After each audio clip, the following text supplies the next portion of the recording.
Donald John Trump adalah seorang tokoh bisnis, selebritas televisi, dan politikus asal Amerika Serikat yang menjabat sebagai Presiden ke-45 Amerika Serikat dari tahun 2017 hingga ke 2021 sebelum terjun ke dunia politik. Ia dikenal luas sebagai pengusaha real estate dan pembawa acara reality show The Apprentice. Sosoknya yang kontroversial, gaya bicaranya yang blak-blakan, serta kebijakan-kebijakan populis dan nasionalis membuatnya menjadi figur yang sangat menonjol dalam politik Amerika maupun global. Donald John Trump lahir pada 14 Juni tahun 1946 di Queens, New York City. Ia adalah anak keempat dari 5 bersaudara dalam keluarga Fred dan Mary Trump. Ayahnya, seorang pengembang properti yang sukses membangun rumah-rumah untuk kelas menengah di New York.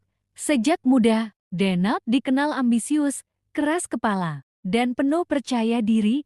Ketika kenakalannya mulai tak terkendali, orang tuanya mengirimnya ke New York Military Academy pada usia 13 tahun. Di sana, ia belajar disiplin, namun juga semakin mengasah naluri kompetitifnya. Setelah kuliah di Wharton School, University of Pennsylvania, Donald Trump bergabung dengan perusahaan ayahnya, Elizabeth Trump dan Son.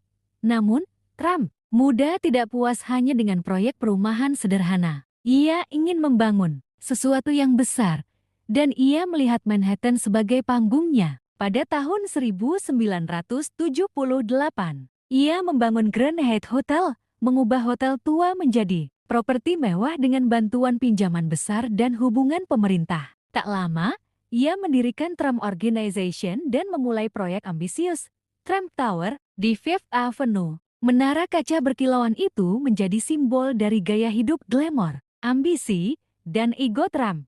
Tahun 1980 adalah era emas bagi Trump. Ia membeli kasino di Atlantic City, membangun lapangan golf mewah, menerbitkan buku bestseller The Art of the Deal. Namun, kemewahan itu tidak bertahan lama. Krisis ekonomi awal 1990 membuat kerajaan bisnisnya terguncang. Trump terjerat utang miliaran dolar. Banyak yang memprediksi kehancurannya. Tapi, dengan negosiasi keras dan strategi branding yang licik, ia berhasil mempertahankan sebagian besar asetnya. Ia muncul kembali di akhir 1990 sebagai tokoh media. Tahun 2004, NBC meluncurkan acara realitas bisnis berjudul The Apprentice, dan Trump menjadi hostnya. Frasa "You're fired" meledak jati pop culture. Acara ini bukan hanya sukses, tapi juga memperkenalkan Trump ke jutaan pemirsa sebagai sosok tajam, tegas, dan berwibawa. Di balik layar, ia membangun citra sebagai miliarder cerdas yang tahu bagaimana mengatur bisnis, meski kenyataan bisnisnya sering kontroversial dan penuh utang tersembunyi.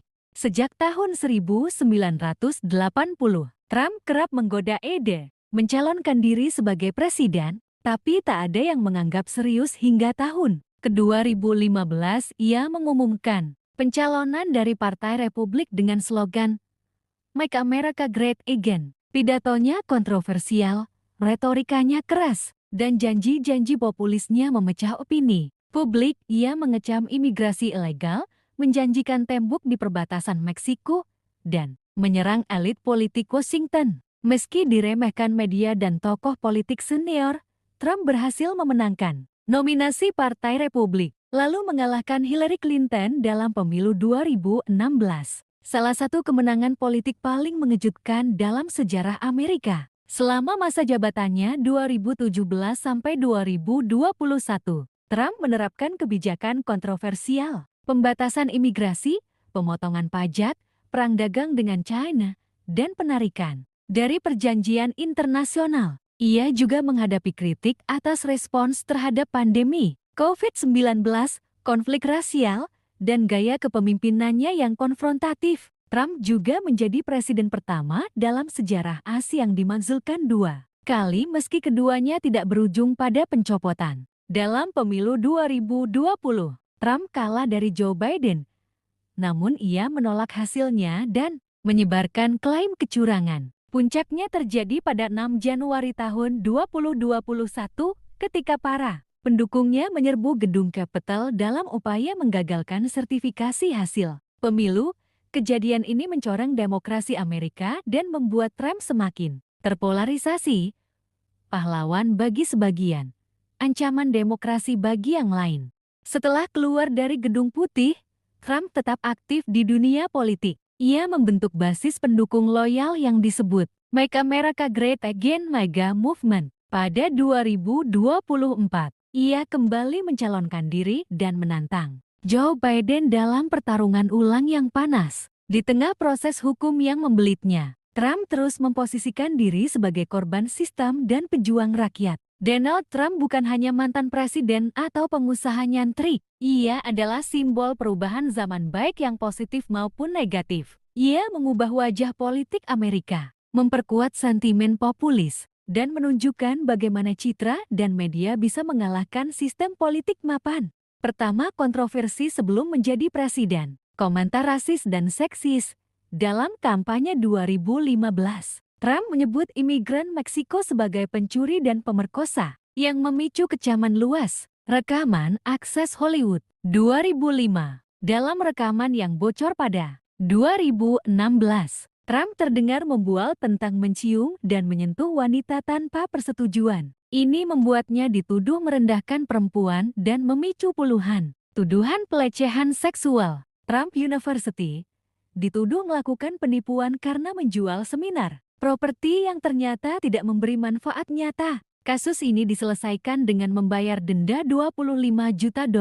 Kedua, kontroversi saat menjabat presiden 2017 sampai 2021.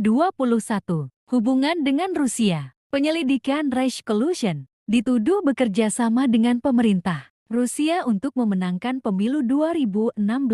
Penyelidikan oleh Robert Mueller tidak menemukan bukti kolusi yang kuat, tetapi menemukan banyak hal mencurigakan. Kebijakan imigrasi, larangan masuk bagi negara Muslim, melarang warga dari beberapa negara mayoritas Muslim masuk ke AS, memicu protes dan gugatan hukum. Pemindahan anak-anak imigran, kebijakan zero tolerance, memisahkan anak-anak dari orang tua mereka di perbatasan. Ini mengundang kecaman internasional. Perilaku dan pernyataan. Pernyataan provokatif di Twitter. Trump sering menggunakan Twitter untuk menyerang lawan politik, media, bahkan sekutu, seringkali dengan bahasa kasar. Isu rasisme dan supremasi kulit putih dikecam karena menyamakan kelompok neo-Nazi dengan demonstran anti-rasisme di Charlottesville 2017. Pemakzulan impeachment pertama 2019 karena menekan Presiden Ukraina untuk menyelidiki Joe Biden dan anaknya. Dinyatakan bersalah di DPR, tapi dibebaskan oleh Senat. Kedua, 2021 karena diduga menghasut kerusuhan di Capitol Hill 6 Januari tahun 2021, di mana para pendukungnya menyerbu gedung Kongres. Ia menjadi presiden pertama yang dimakzulkan 2 kali. Kontroversi pasca kepresidenan, kasus kriminal. Trump menghadapi berbagai tuntutan pidana dan perdata, termasuk kasus dokumen rahasia yang dibawa pulang ke rumah pribadi di Mar-a-Lago, kasus pembayaran uang tutup mulut kepada Stormy Daniels, aktris porno, yang menyebabkan dakwaan pidana terhadapnya, tuntutan soal penipuan bisnis di New York yang melibatkan organisasi Trump, klaim pemilu curang 2020, hingga hari ini. Trump menolak menerima kekalahan dari Joe Biden dan terus menyebarkan teori konspirasi bahwa pemilu telah dicurangi. Pencalonan presiden 2024, meski sedang terjerat banyak kasus hukum, Trump kembali mencalonkan diri dan masih memiliki basis pendukung besar di Partai Republik. Gedung Putih, babak kedua. Di hari pelantikan yang dingin, Trump berdiri di podium. Wajahnya keras seperti granit. Sambil mengangkat tangan, ia bersumpah untuk Make America Great Again. Tapi tak ada keraguan.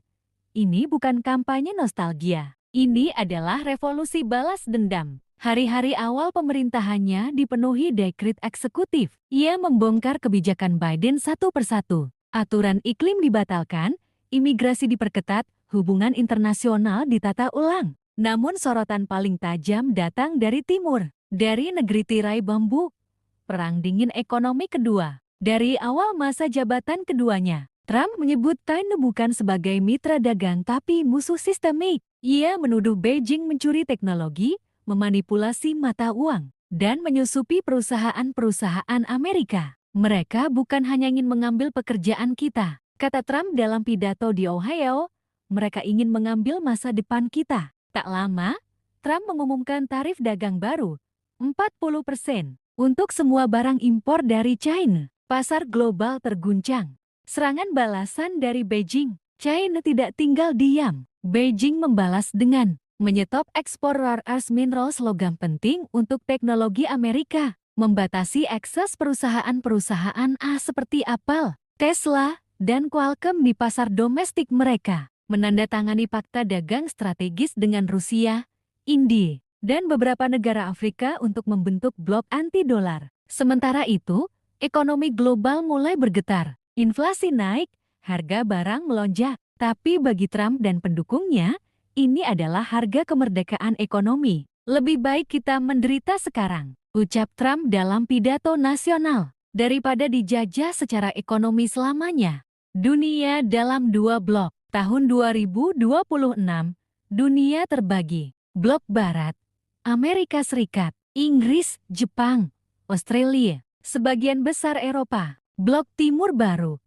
China, Rusia, Iran, Korea Utara, dan negara-negara berkembang yang tergoda oleh investasi cepat dari Beijing. Ekonomi global masuk ke dalam era bipolar. Ini bukan lagi perang dingin militer. Ini adalah perang teknologi, data, dan logistik. Trump menciptakan kebijakan Make in America Act 2.0. Memberi insentif besar untuk industri dalam negeri dan memaksa perusahaan besar seperti Amazon dan Microsoft menarik diri dari supply chain China. Beberapa CEO protes. Trump memanggil mereka pengkhianat kapitalis, kekacauan dan pujian. Dalam negeri, Amerika terbelah. Di satu sisi, industri baja dan manufaktur hidup kembali. Di sisi lain, harga elektronik, pakaian, dan bahan bangunan melonjak tinggi. Beberapa negara bagian mengalami resesi, tapi di Detroit dan Milwaukee, pabrik kembali berasap, dan ribuan pekerja bersorak menyambut zaman emas baru. Pendukung Trump melihatnya sebagai pahlawan satu-satunya, presiden yang berani melawan naga. Kritikus menyebutnya sebagai orang gila yang menyeret dunia ke ambang kehancuran ekonomi. Krisis Laut China Selatan. Di tengah perang dagang, tensi militer meningkat. China membangun pangkalan besar di Laut China Selatan. Trump merespons dengan mengirimkan armada ke perairan yang disengketakan. Bentrok laut nyaris pecah. Drone militer jatuh. Komunikasi terganggu. Dunia kembali menahan napas. Di ruang Oval Office, Trump berkata kepada penasihatnya, "Saya tidak ingin perang, tapi saya tidak takut dengan satu tahun yang menentukan." Menjelang pemilu 2028, Trump yang telah mengubah wajah ekonomi global menghadapi pilihan besar, melanjutkan konfrontasi, atau mencari kompromi. Tapi kompromi bukanlah kata dalam kamusnya. China melemah, tapi belum kalah. Amerika beradaptasi, tapi belum pulih. Dunia menunggu apakah dua raksasa ini akan menemukan jalan damai, atau saling menjatuhkan dalam duel terakhir abad ini. Dunia yang diwariskan Trump. Apakah Trump seorang penyelamat atau penghancur tatanan global? Ia menepati janjinya, membawa industri kembali, menantang hegemoni China, dan mengguncang sistem yang selama ini tak tersentuh. Namun ia juga meninggalkan dunia yang lebih kacau, lebih terpecah, dan lebih keras daripada sebelumnya. Dalam sejarah, ia mungkin dikenang bukan karena diplomasi, tapi karena ia meyakini bahwa untuk menyelamatkan negaranya, ia harus membakar aturan permainan.